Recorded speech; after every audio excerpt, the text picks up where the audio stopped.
Salut à tous, aujourd'hui nouvelle approche anatomique, on va s'occuper des pectoraux, voir un petit peu ensemble comment ils s'architecturent, où est-ce qu'ils s'insèrent, où est-ce qu'ils se terminent, et comment optimiser leur développement, leur travail en salle de musculation. Allez, c'est parti.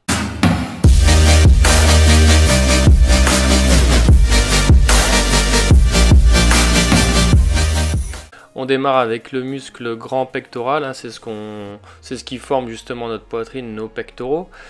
Il faut savoir qu'il s'insère à différents endroits, notamment sur le bras, donc là au niveau de l'humérus, sur la partie supérieure, hein, comme on peut le voir là, même que les fibres s'entrecroisent au niveau des pectoraux. On a également une insertion au niveau claviculaire, ici, puis une insertion au niveau sternal, donc ici sur le corps du sternum.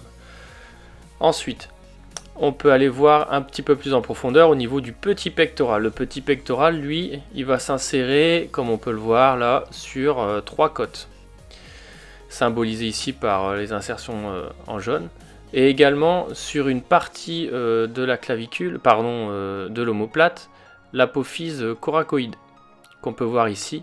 Hein, je vais vous la mettre en surbrillance, voilà. Donc là, on a le corps de l'omoplate, puis on a l'apophyse coracoïde, sur lequel s'insère donc le petit pectoral. On va revenir un petit peu en surface. Maintenant, on va voir un petit peu l'orientation des différentes parties, des différentes fibres du grand pectoral. Donc en bas, on est plus sur une orientation oblique, horizontale au milieu et oblique en haut. Ce qui va justement induire des variantes au niveau des mouvements pour solliciter de manière optimale les différentes parties du grand pectoral. Alors on retourne en profondeur, donc là le petit pectoral, on voit bien qu'il est orienté vraiment pratiquement verticalement et légèrement oblique pour certaines parties. En surface sur le grand pectoral et sur donc l'illustration, on peut bien voir l'insertion du petit pectoral sur trois côtes, mais également on peut justifier l'épaisseur du grand pectoral par ses insertions sur les 6 premières côtes, comme le montre très bien l'illustration.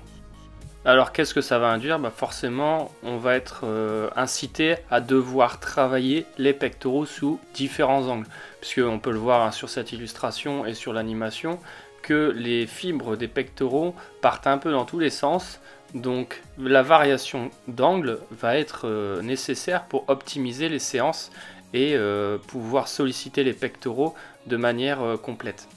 Comme on peut le voir également là sur la photo de la dissection et sur le dessin, on voit bien donc l'orientation des différentes parties du grand pectoral, l'entrecroisement au niveau de la jonction sur l'humérus va faire que les fibres partent donc dans différentes directions, ce qui justifie la nécessité de varier les mouvements et donc les angles de travail pour optimiser justement la sollicitation des différentes fibres, qu'elles soient superficielles ou qu'elles soient en profondeur, du petit pectoral comme du grand pectoral. Et encore plus vrai pour le petit pectoral, qui montre bien qu'il va falloir aller chercher des mouvements d'étirement, un petit peu à l'image des mouvements de tirage vertical, qui vont permettre justement d'étirer le petit pectoral. L'orientation est différente sur le grand pectoral et on peut retrouver justement des sollicitations des différents angles du grand pectoral, notamment au vis-à-vis, qui nous permet, en réglant la hauteur des poulies, de différencier les angles de travail, également en jouant sur la position du buste. Maintenant, je vous propose 3 mouvements, le développé couché, le développé incliné et le fly au vis-à-vis. 3 mouvements dont les 2 premiers sont réalisés avec des haltères. Pourquoi des haltères? Elles permettent un meilleur degré de liberté au niveau des bras pour des fois éliminer des gênes au niveau de l'articulation des épaules qui peuvent arriver bien souvent au développé couché en utilisant une barre, car on est contraint et guidé justement par la barre. On ne peut pas jouer sur l'orientation des poignets qui vont influencer l'orientation de l'humérus et donc son travail dans la cavité glénoïde. La cavité glénoïde, pour ceux qui ne le savent pas, c'est l'endroit où s'articule justement la tête de l'humérus. Là, vous avez un résultat de recherche de 2005 qui montre que l'activité électrique est à peu près équivalente au développé couché avec barre, avec haltère et à l'écarté couché. Donc l'intérêt de tout ça, c'est que vous allez pouvoir utiliser ces mouvements-là à différents moments de vos entraînements ou de votre programmation, en sachant que l'activité électrique va être la même, mais par contre les contraintes au niveau de la fibre pourront être différentes. Et maintenant, je vous laisse admirer un petit peu ce qui se passe quand vous avez une rupture de la jonction grand pectoral humérus. Donc vous pouvez observer le type d'opération qui est mise en place pour pouvoir justement reconstruire cette rupture.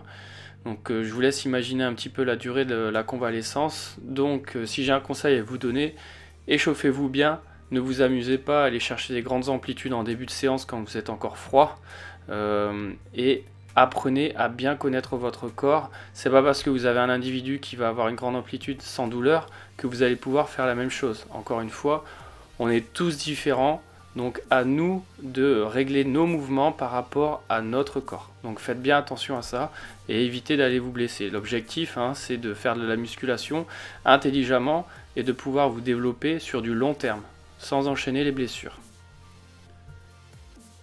Voilà, je vous remercie d'avoir regardé cette vidéo, j'espère qu'elle vous a aidé et qu'elle vous a plu. N'hésitez pas à la liker et à la partager, et je vous dis à bientôt pour une vidéo sur un autre groupe musculaire. Allez, à la prochaine!